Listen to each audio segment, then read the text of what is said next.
स्वागत है जी आपका हमारे फैंटेसी क्रिकेट वीडियो में। हम बात करने वाले हैं पाकिस्तान और नेपाल के गेम की, जो कि एशिया कप का पहला गेम होने वाला है। टीम बनाएंगे, सबसे पहले बात करेंगे स्पिनर्स वर्सेस पेसर्स के कॉम्बिनेशन की। क्या ज़्यादा बेहतर होगा मुल्तान के मैदान पर, जहां पर सिर्फ एक मुकाबला खेला जाना है? क्या यहाँ पर फास्ट बॉलर्स के आंकड़े अच्छे हैं या फिर स्पिनर्स के, ताकि आपको मदद मिल पाए अपनी टीम को बेहतर बनाने में। इसके बाद हम बात करेंगे कि किस तरीके से चीज़ें जो हैं वो आपकी प्लेइंग 11 को बदलेंगी। क्या विकेट के लिहाज से प्लेइंग 11 कुछ और हो सकती है, या इसके अलावा क्या स्पिनर्स को ज्यादा रखना है या पेसर्स को ज्यादा रखना है, ये हमें कंडीशन से पता चलेगा। और उसके बाद हम आएंगे प्लेइंग 11 पर कि प्लेइंग 11 पर कौन से प्लेयर्स को ज्यादा मौका देना है। इसके बाद हम player versus player stat comparison करेंगे, यानी दोनों टीमों के 11-11 खिलाड़ियों की चर्चा करेंगे और इसमें आपको पता चलेगा कि रीसेंट फॉर्म किसकी कैसी है। ऐसा नहीं है कि बस सिर्फ नाम पे जाना है, काम भी देखना है। और फाइनली हम बनाएंगे हमारी माई 11 सर्कल टीम, और वो हमें बताएगी कि आपको किन किन खिलाड़ियों को चुनना है और कैसे आप जीत सकते हो। तो शुरू करते हैं। हमारा जो सबसे पहला हिस्सा है, जैसा मैंने आपको बताया था कि अगर हम सबसे पहले बात करें प्लेयर्स वर्सेस स्पिनर्स की, तो डेटा आपके सामने रखता हूं। डेटा जो कह रहा है वो ये कि Pakistan versus West Indies, 3 matches का जिक्र करेंगे, जिसमें पाकिस्तान ने पहले बनाया 269 फॉर 9, उसके बाद वेस्ट इंडीज ने 216 रन पर ऑल आउट हो गई। टोटल विकेट्स गिरे 19, पेसर्स को मिले हैं 7 विकेट और स्पिनर्स को मिले हैं 12 विकेट, यानी यहां पर स्पिनर्स आगे आ जाते हैं। एक और match Pakistan versus West Indies, Pakistan ने बनाए 275 रन 8 विकेट के नुकसान पर और वेस्ट इंडीज को 155 पर ऑल आउट कर दिया। टोटल विकेट्स 18, पेसर्स को मिले 8, स्पिनर्स 9। एक विकेट से आगे, लेकिन स्पिनर्स आ गए। और जैसा आप देख पा रहे हो, स्कोर देखिए 269 275, यानी ऐसा नहीं है कि लो स्कोर गेम होंगे। यहां पर रन्स बनेंगे तो आप बैटर्स को भी रख सकते हैं। तीसरा गेम 300 रन बने, 305 वेस्ट इंडीज ने बनाए 8 विकेट के नुकसान पर। पाकिस्तान ने 306 रन पर चेज कर दिया। टोटल विकेट्स 13, पेसर्स को लेकिन यहां पर 10 मिले, स्पिनर्स को 3, यानी यहां पर पेसर्स +7 के डिफरेंस से आगे हैं। और अगर आप कुल मिलाकर के देखोगे तो +6 के डिफरेंस से स्पिनर्स आ गए हैं। तो आप सीधे तौर पर कह सकते हो फेवरेबल फॉर बोथ, दोनों तरह के गेंदबाजों के लिए यह बेहतर होगा। लेकिन बैटिंग एवरेज स्कोर क्या होने वाला है, या ज्यादातर कौन से स्कोर बनते हैं, और वहां पर हम थोड़ा सा और बढ़िया ब्रेकडाउन करेंगे आपके इन सारी की सारी चीजों का मुल्तान के मैदान में, कि टोटल विकेट्स पिछले 5 मैचेस में यहां पर 75 गिरे हैं और 75 में पेसर्स को मिले 43, स्पिनर्स को 32। तो पेसर्स थोड़ा सा आगे, लेकिन फिर भी हम कहेंगे कि favourable for both spinners and pacers. Average score 260 है, यानी रन्स भी बनते हैं, यानी आपको बैटर्स को भी रखना पड़ेगा उस लिहाज से। अब जो एक चीज आपको बताना चाह रहा हूं प्लेइंग 11 के आने से पहले, वीडियो में लाइक टारगेट है यार, प्लीज इसे पूरा कर दो। 1000 तक ले जाओ, लेकिन 500 तो एटलीस्ट मिनिमम टारगेट लाइक्स 500 है, तो वहां तक जरूर पहुंचा दो। फ्री ऑफ कॉस्ट है और बड़ी मदद होगी हमारी।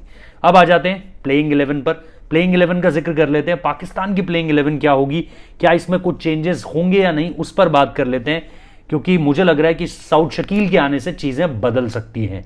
इसीलिए नजरें गड़ाए रखना, और डिस्क्रिप्शन में टेलीग्राम चैनल का लिंक है। अगर टीम बदलती है, जो कि पॉसिबल है, तो फिर आपको अपडेटेड टीम टॉस टाइम पर हमारे टेलीग्राम चैनल पर मिल जाएगी।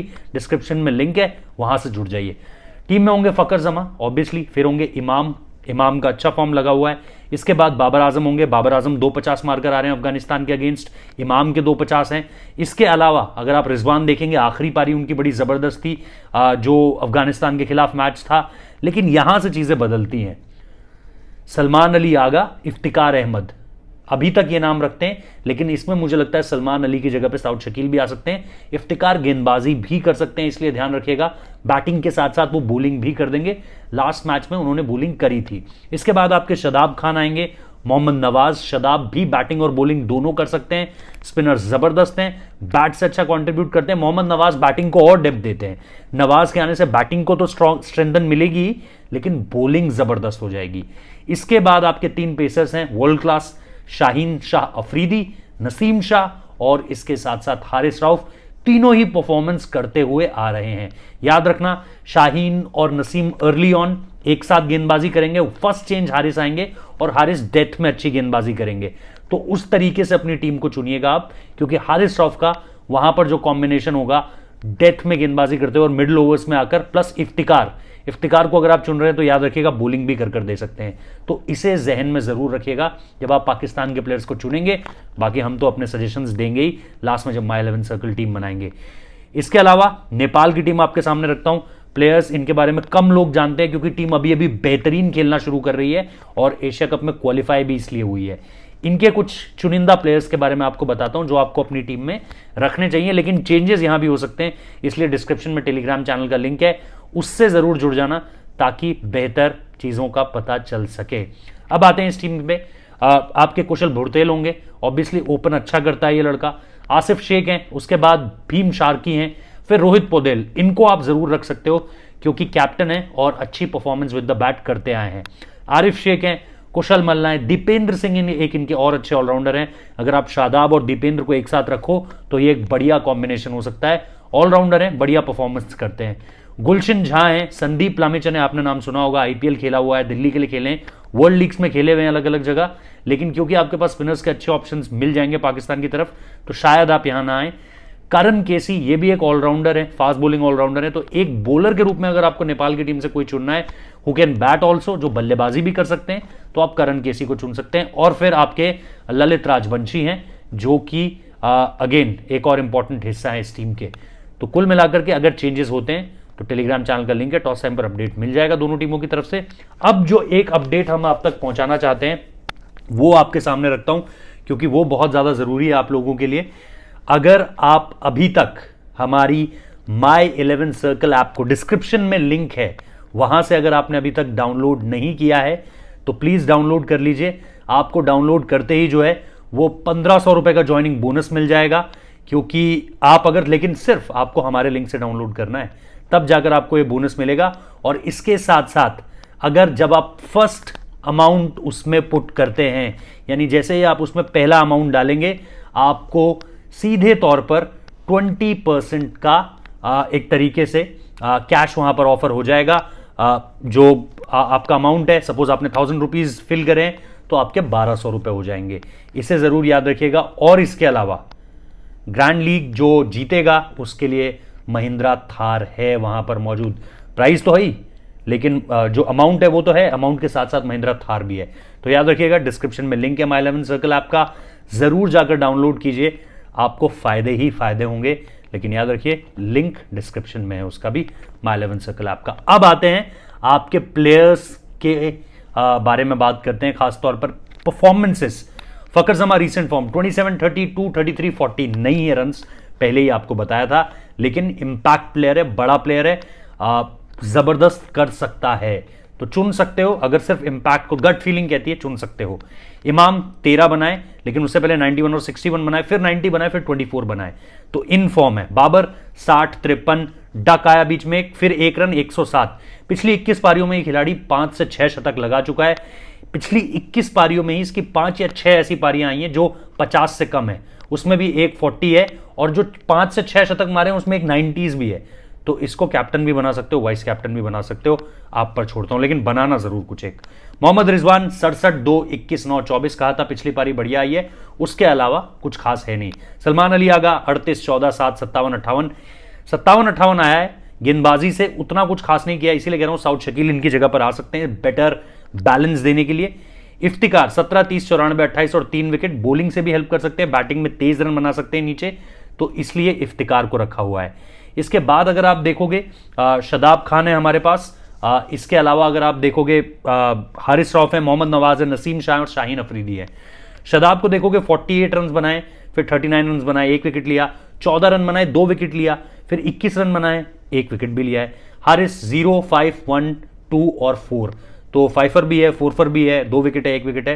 परफॉर्मेंसेस हैं, नवाज 0, 0, 0, 0, 1, 4, इसीलिए बाहर हो गया था, लेकिन उसामा ने अच्छी गेंदबाजी नहीं की इसलिए अंदर आया। नसीम शाह 1, 1, 2, 1, 2, परफॉर्मेंस लगातार करके देता है, यंग बॉलर है, जबरदस्त बॉलर है, और सामने अफगानिस्तान हुई तो बैटिंग भी कर लेता है। शाहीन शाह अफरीदी 2, 2, 3, 1, 2, तो परफॉर्मेंस लगातार रहेंगी शाहीन शाह अफरीदी की, लेकिन आपको थोड़ी सी और बेटर परफॉर्मेंस चाहिए होगी। शाहीन को आप कैप्टन बना सकते हो, नेपाल को उनकी क्लास नहीं झेल पाएगी, मुझे ऐसा लगता है। कुशल भुरतेल यहां पर नेपाल की टीम की बात कर लेते हैं, 71, 0, 1, 8, 35, बढ़िया बल्लेबाज हैं ये और रोहित पौडेल, तो इन दोनों में से किसी एक को चुन सकते हो, मेरी मानोगे तो रोहित को चुन लेना।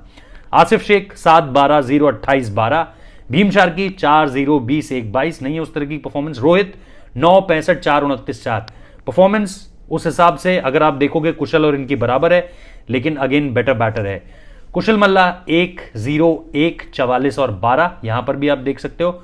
दीपेंद्र सिंह जिनके बारे में मैं कह रहा था ऑलराउंडर में, शदाब और इन्हें लग सकते हो, 0 है लेकिन फिर 75, 9 रन बनाए, 1 wicket. 14, 23 run, 1 wicket. 39 run, 2 wicket. तो कंसिस्टेंसी भी है और बढ़िया ऑलराउंड शो कर दे सकते हैं। आरिफ शेख 0-0, 63, 10, 19। गुलशन झा 11, 38, 13, 57 रन बनाए, 1 विकेट लिया। 12 रन बनाए, 1 विकेट लिया। करण केसी जिनको मैंने आपको कहा था कि बैटिंग भी कर सकते हैं प्लस बॉलिंग, अगर आप देखो 4 विकेट, 3 विकेट, 0 विकेट, 1 विकेट और 4 विकेट। इसके अलावा संदीप लम्हे चने हैं 1, 3, 2, 1 और 0।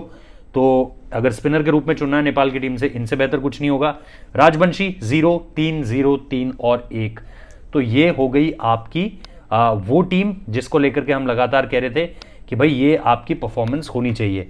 अब जरा आते हैं अपनी ड्रीम 11 जो आप हम सब की होती है, और उसे जरा माई 11 सर्कल की तरफ से पेश करते हैं। सबसे पहले जो एक नाम आप चुनोगे वो ऑब्वियसली मोहम्मद रिजवान का होगा। रिजवान को आप विकेट कीपर बनाओगे। रन्स है उनके, पिछली पारी में रन्स हैं, लेकिन आप इग्नोर नहीं करोगे। उससे पहले के फेलियर्स हैं लेकिन रन्स हैं उनके। उसके बाद आप बाबर को रखोगे, और बाबर आजम जैसा मैंने कहा रन्स उनके पास भी हैं, पिछली 21 पारियां, करंट फॉर्म जबरदस्त है उस तरीके से। इमाम को रख लोगे क्योंकि इमाम की बड़ी जबरदस्त पारियां हैं पिछले कुछ समय में अगर आप देखोगे। इसके बाद जो आपको खिलाड़ी चुनना है उसका नाम है फकर जमा। तो फकर जमा को आप चुन सकते हो, और फकर जमा जैसा मैंने कहा गट फीलिंग के साथ आप जाओगे, और यहां से आप रोहित को चुन सकते हो। तो आपके 5 प्लेयर्स हो चुके हैं। बैटिंग आपने ठीक ठाक रख ली है। थोड़े और ऑप्शंस आपके सामने रखूंगा, लेकिन अभी के हिसाब से जहां इस विकेट पर रन्स बनते हैं उस हिसाब से आपने पूरा पाकिस्तान का टॉप ऑर्डर रख लिया है। चाहे हम फकर की बात कर ले, इमाम की बात कर ले, बाबर की बात कर ले या रिजवान की बात कर ले। अब इसके बाद जो आपके 2 ऑलराउंडर्स होंगे उसमें शदाब खान का नाम आप रखोगे, और इसके अलावा आप जो एक नाम रखोगे वो होगा दीपेंद्र सिंह का, जो नेपाल के खिलाड़ी जिनके बारे में मैंने आपको उनके ऑलराउंडर परफॉर्मेंस के बारे में बताया था। अब आपके हो चुके हैं भाई 7 खिलाड़ी। अब आप 4 बॉलर्स चुनोगे। 4 बॉलर्स में आपके सामने जो ऑप्शन होंगे, शदाब के रूप में आपके पास जो है एक स्पिन का बहुत जबरदस्त ऑप्शन आ चुका है ऑलरेडी। पेसर्स को ज्यादा मदद मिलती है, इसलिए शाहीन, नसीम और हारिस तीनों को आप चुनोगे, और फिर यहां से आप करण केसी को चुन लोगे नेपाल की टीम की तरफ से, जिनकी परफॉर्मेंस मैंने आपको बताई थी। तो ये हैं आपके 11 खिलाड़ी, जिसमें शाहीन आपके कप्तान और वाइस कैप्टन होंगे आपके बाबर आजम। ये वो 11 नाम है भाई जो आपको बढ़िया रकम दिला सकते हैं माई 11 सर्कल में। और याद रखिएगा डिस्क्रिप्शन में लिंक है, ज्वाइन जरूर कर लीजिएगा, और ज्वाइन कर लीजिएगा टेलीग्राम चैनल को, और डाउनलोड कर लीजिएगा माई 11 सर्कल ऐप को, ताकि आपको ये जो बेहतरीन तोहफे हमारी तरफ से आने हैं वो मिल सके, चाहे वो नंबर 1 प्राइज ही क्यों ना हो जो ग्रैंड लीग का है महिंद्रा थार का। तो याद रखिए और लगातार देखते रहिए इस चैनल को, क्योंकि वीडियोस लगातार आपको मिलने वाले हैं, एनालिसिस मिलने वाला है, इसके साथ साथ स्टैट कंपैरिजन, प्लेइंग 11, इसके साथ साथ स्पिनर्स वर्सेस पेसर्स का डेटा भी आपको लगातार मिलेगा। कुछ सुझाव हैं आपके तो वो भी हमें कमेंट बॉक्स में बता सकते हैं, लेकिन फिलहाल इस वीडियो को देखने के लिए बहुत बहुत शुक्रिया, और लगातार जुड़िए रहिएगा, सब्सक्राइब कीजिएगा। लाइक टारगेट 500 का है वो मत भूलिएगा, उससे आगे ही पहुंचाना है, कम नहीं पहुंचाना है, और देखते रहिए। शुक्रिया।